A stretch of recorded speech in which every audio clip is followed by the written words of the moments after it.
2031. At 7:14 p.m., the music dies mid-chorus. A stadium freezes. An operating room dims. 7 states turn black. In a control room bright as daylight, Elena Torres hovers over one word. She clicks.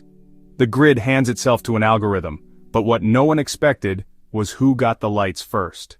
The grid is a seesaw that never stops moving. Too little power, machines complain. Too much, and things crack. Humans keep it level, one call at a time. Tonight the calls fail. Wildfire takes 2 lines, heat bends demand upward, a third corridor flickers. Elena's hands know the old dance, reroute, shed load, call plants. But tonight everything is critical. A small box glows on her screen. Assist mode available, a tool trained on storms, faults, a million fake failures. Faster than a heartbeat, it says. Her supervisor nods once. Elena taps enable and becomes very, very quiet. The system's first move starts a debate she can't avoid. The lights return, just not where anyone expects. The algorithm stitches together a line of smaller towns, solar roofs, neighborhood batteries, and an old hydro plant that never learned to quit. On the coast, a city stares into the dark. Inland, a factory district cheers. A community battery carries a block like a quiet hero. Stadium stands lit by phones like plankton. Elevator cage stuck between floors, breathing, then jokes. Hospital generator kicks, monitors warm back to color. It's not favoritism, it's physics. Self-balancing islands are easier to light first. One match sparks a cluster, the cluster helps the next. Elena watches green creep across her map like tidewater. Her job changes. Let the machine move fast, override when the human thing is to slow down. A text pops from her brother. Mom's building's still dark. Elena sees that feeder tied to a corridor that's still burning. There's no safe route yet. The screen does not blink. Elena does. The next decision won't be electrons, it will be fairness. The algorithm spreads pain like thin butter. 5 neighborhoods at 50% instead of 1 at 0. Rolling relief, the press office calls it. Rosa Alvarez, 8th floor. She gets 40 minutes of power. Boil water, charge phone. Text the neighbor on 14 who hates the dark. Mercy General. Dr. Mina Cho triages electricity. ICU first, refrigeration next, coffee last. Back in the control room, frequency dips. The system begins cutting non-critical loads. One of them feeds the block where Elena's mother lives. Her mouse hovers over a new button. On-screen text, human veto. Policy says keep hospitals. Common sense says keep water pumps. The model says both, if that feeder waits 30 more minutes. Elena flips the veto anyway. The algorithm recalculates like a pianist changing keys. The grid holds. A line of gray text appears, small, almost shy. Accepted. Human priority adjustment, resequencing, cliffhanger. Tomorrow a map will make sense, and still look like favoritism. The morning's heat map goes viral. First, second, last to return. Viewers zoom to their street searching for patterns. Arguments start. Patterns appear. Some say it's luck, others say it's policy. Old substations, recently maintained, came back fast. Neighborhood batteries bridged the hours. A city that practiced screen-off days restarted smoother than a smart one that never drilled. It wasn't politics, it was practice, which if you're still in the dark, feels like politics. In a silent break room, Elena drinks from a paper cup. Luis Ortega, soot on his sleeves, sits beside her. Luis, soft. You know what won last night? Labels on the breakers. Elena, half smile. And a button I wasn't sure I'd ever press. Next year a storm will care even less about fairness than a computer. The state calls it a public review. It sounds like court without the robes. Elena sits beside 2 linemen, a firefighter, a battery company rep, and a community organizer still wearing a windbreaker with a neighborhood logo. It saved time. People saved the grid. A senator asks if AI saved the grid.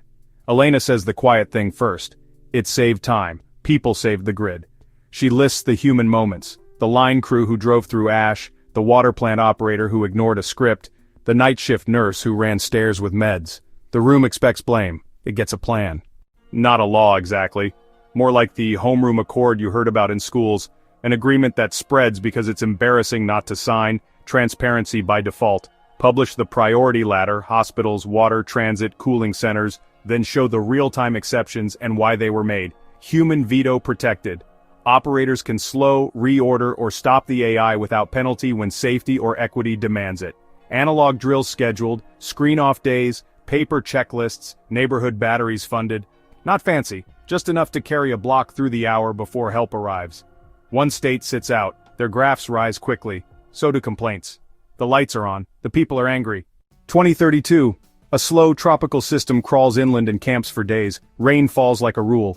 Landslides skate into valleys. Elena watches the AI reclassify priorities on the fly. Shelters become hospitals. Grocery warehouses become the most important buildings in 3 counties.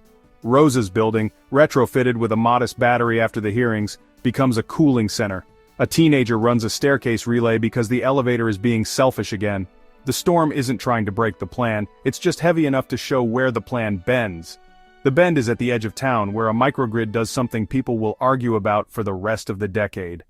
An industrial park built a private microgrid a year ago. Rooftop solar, a battery array, and a contract with the city to donate power in emergencies. When the city asks for help, the operator says, "We can give 10 megawatts for 2 hours, but only if we shut down our cold storage." Company policy says no. By morning, the grocery warehouse 2 miles away throws out pallets of soup. The industrial park is dry. Lawyers arrive with umbrellas. The grid accord didn't force sharing, it encouraged it. That changes. The revised version writes what people thought was implied. In an emergency, excess must flow. A championship game is scheduled for Sunday. The stadium has batteries the size of joy. The city needs that power on Saturday to run pumps that keep a hospital dry. The owner offers half the pack and a press conference. Elena's team says that won't keep the hospital open. The AI recommends full transfer for 6 hours. For the first time, the mayor uses a new emergency clause, public need override. The stadium goes dark, the pumps hum. On Sunday, the game kicks off in sunlight because the city refilled the stadium's battery at 3 a.m., just as the model predicted. No one remembers the press conference. Everyone remembers the hospital. There's a squat building by the railroad with a fence and weeds and a sign that says, "Keep out." It is a substation, and it is dull. It is also the hinge on which a city swings. Before the storms, the substation was inspected 2 times a year by a tired crew with a clipboard. After the storms, the city adopts another boring rule: fix it before it is famous. A reporter asks Elena for the secret. She says what she wrote on a napkin when she was 23. The grid is a city of friendships, you maintain the friendships. 2034. The grid isn't smarter as much as it is calmer. Operators still run the room. The AI still plays the instrument only humans invented: time. At 5 p.m., it preheats factories by 3 degrees. At 2 a.m., it charges buses from the wind. At noon, it tells a bakery what time not to bake. You don't notice. That's the point. The operators who feared automation become the operators who teach it to say please and thank you. And the neighborhoods that felt least powerful discover a power that doesn't need a press release. They can carry each other for an hour. A state ran its grid like a growth chart. It cut drills to save money. It kept outages secret to keep investors calm. It bought batteries the way people buy shoes, by color. When their big storm came, the batteries were empty because they looked full. The AI had been fed numbers, not truth. When the mayor asked why the hospital was dark, the room said nothing. Afterward, they adopted the accord word for word. Speed is a tool. Trust is a system. Rosa's phone buzzes. Rolling relief in 10 minutes. She doesn't panic. She moves a pot, plugs a battery, texts a neighbor, and opens the stairwell door because she knows Mr. Vance on 14 hates the dark. Her building's lobby is quiet and bright. A kid reads a comic on a bench shaped like a wave. The elevator plays the part it learned: fail gracefully. Somewhere else, a stadium is loud. Somewhere else, a hospital is calm. Somewhere else, an operator takes her hand off a mouse and lets the tool do its work. The hour ends. The light returns. It feels less like a miracle and more like a habit. Looking back at 2031, we didn't crown an algorithm, we made a deal. Transparency, human veto, analog drills, neighborhood batteries. The grid didn't get perfect. It got practice. You've just heard one version of the future. What do you think is coming?